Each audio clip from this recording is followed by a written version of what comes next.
Assalamualaikum warahmatullahi wabarakatuh.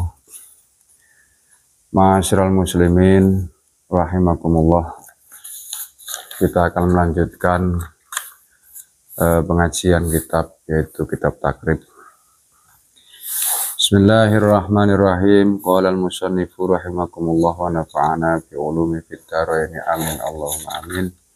Pada kesempatan kali ini kita akan melanjutkan dari pembahasan yang kemarin, yaitu terkait dengan pasal tentang furudul wudu. Pada kesempatan kali ini sudah menginjak pada wasunanuhu.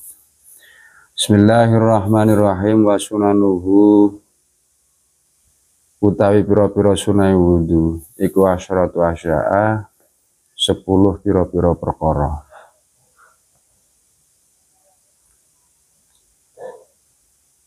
Atasmiyatu swijiku maca bismillah. Wa ghusul kafaini lan masuh apa-apa loro. Qabla idkhalihima ing dalam sadurung mlebuaken kafain al ina'a ing wadah. Wal madmadhatu lan kekemu atau berkumur. Wal istingsyaku lan nyesep banyu irung. Wa mashu jami'ir ra'si lan ngusap sekabehane sirah. Wa masul udunaini lan ngusap kuping loro. Zahirima ing dalem jabane udunain wa batinihima lan batine udunain. Bima in kelawan banyu jadi kang anyar. Wa takhlilu asabi'il yadaini lan nyela-nyelani piro-piro driji tangan loro. Warijlaini lan sikil loro. Wa taqdimul yumna lan dinginaken anggota kang tangan alal yusra ing atase anggota kang kiwa. Wa taharatu lan sesuci salasan hale kaping telu. Wal mualatu lan nuli-nuli. Ada kelanjutan pasal ini adalah sunah-sunahnya wudhu. Sunah-sunahnya wudhu itu ada 10. Yang pertama adalah membaca bismillah. Jadi sebelum kita melakukan wudhu, kita membaca bismillah dulu. Itu sunahnya. Di samping itu kemudian ghusul kafain qabla idkhalihima al ina. Membasuh epek-epek loro, maksudnya telapak tangan. Membasuh telapak tangan dulu sebelum tangan ini kita masukkan ke tempat, atau kalau dalam dikolah itu ya berarti sebelum masukkan ke kolah. Kalau pancuran yo pokoknya pada waktu awal. Nah, itu kita sunahnya membasuh telapak tangan dulu. Sunah yang lain adalah wal madmadhatu. Madmadhah itu adalah berkumur. Jadi setelah membasuh telapak tangan tadi itu baru kemudian kita berkumur. Ya. Di samping berkumur itu istingsyak atau menyesep ya apa ya? Mengisap air melalui hidung. Contohnya ketika kita setelah berkumur, ketika kita mau berkumur seperti ini, kemudian sedikit disedot ke hidung, itu memang ketika kita tidak terbiasa memang agak panas di hidung, tapi kalau sudah terbiasa ya jadi terbiasa. Dan bahkan menurut satu keterangan, menyesep banyu ning irung bisa menyebabkan kesehatan. Di samping itu sunah yang lain adalah wa mashu jami'ir ra'si. Ngusap sebagian sirah. Seluruh bukan. Kalau fardunya itu kan sebagian. Kalau fardunya itu sebagian kepala. Nah, misalkan hanya diusap segini itu sudah sah. Tetapi sunahnya itu semuanya. Nah, semuanya. Itu sunahnya ya. Wajib atau fardunya itu sebagian. Kemudian wa masul udunain dohirihima wa batihima, mengusap kuping, ya, baik yang di dohir ini maupun yang batin. Artinya seperti ini. Ini kan dohir, ini batin.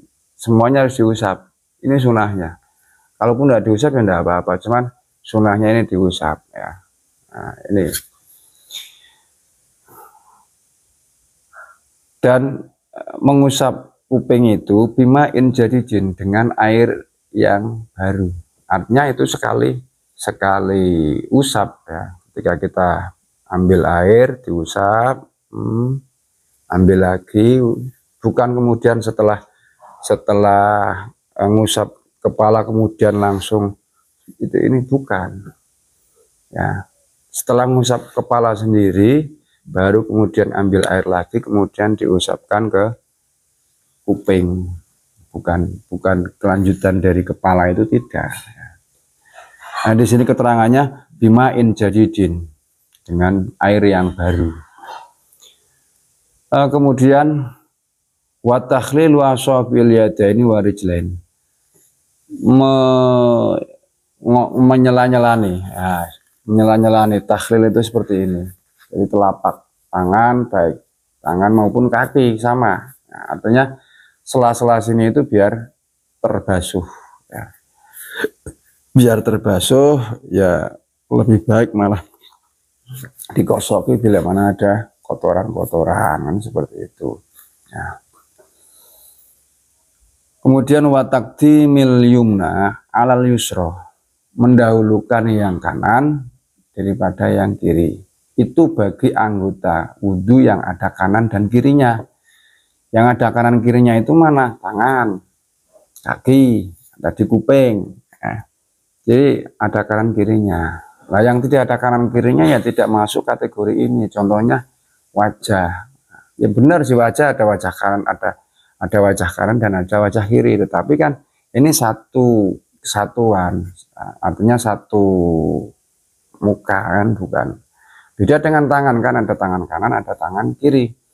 Nah, maka didahulukan yang kanan dulu baru yang kiri. Kalau wajah ya sekalian, bukan kemudian mendahulukan yang kanan yang kemudian wajah di seperti ini kan. Tidak ya, bukan seperti itu.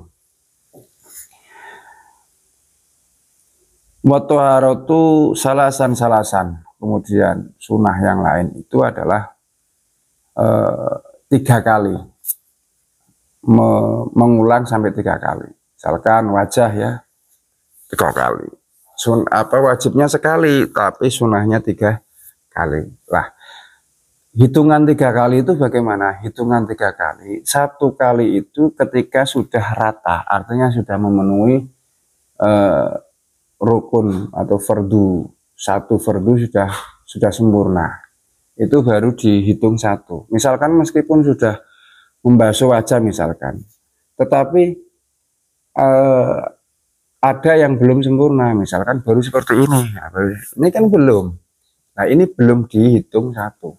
Yang dimaksud dengan hitungan 1 itu 1 usapan, 1 pekerjaan itu sudah dilaksanakan secara sempurna, baru mengulang 2 kalinya, baru kemudian mengulang 3 kalinya. Itu sunahnya wudhu seperti itu. Kemudian wal mualatu kuwi nuli-nuli, artinya berkesinambungan, jangan di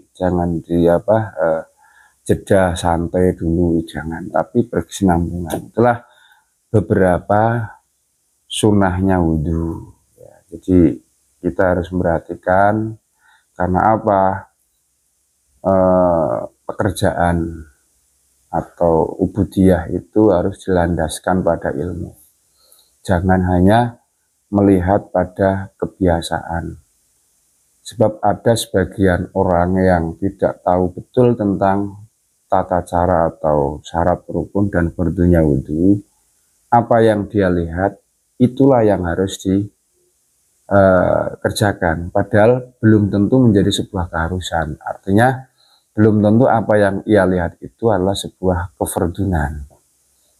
Karena ilmunya wudhu berdasarkan kebiasaan melihat, misalkan ketika seseorang sudah terbiasa ilmunya wudhu itu karena melihat, biasanya orang wudhu itu kan termasuk mengusap kuping tadi.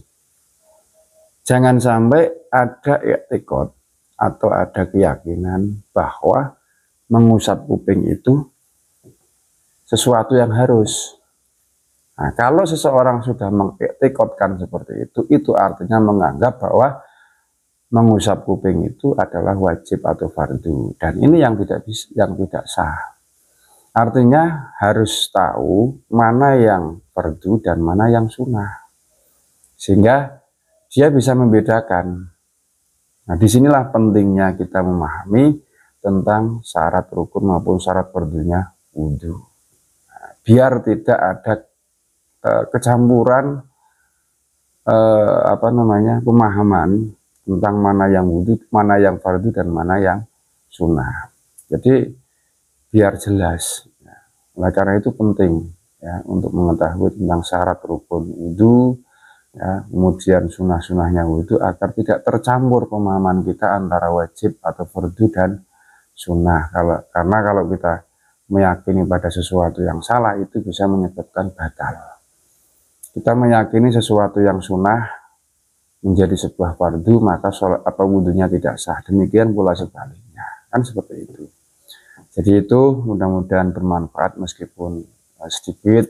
Insya Allah kita lanjut pada pertemuan yang akan datang. Demikian akhul kalam, wallahul muwaffiq ila aqwamit thoriq. Assalamualaikum warahmatullahi wabarakatuh.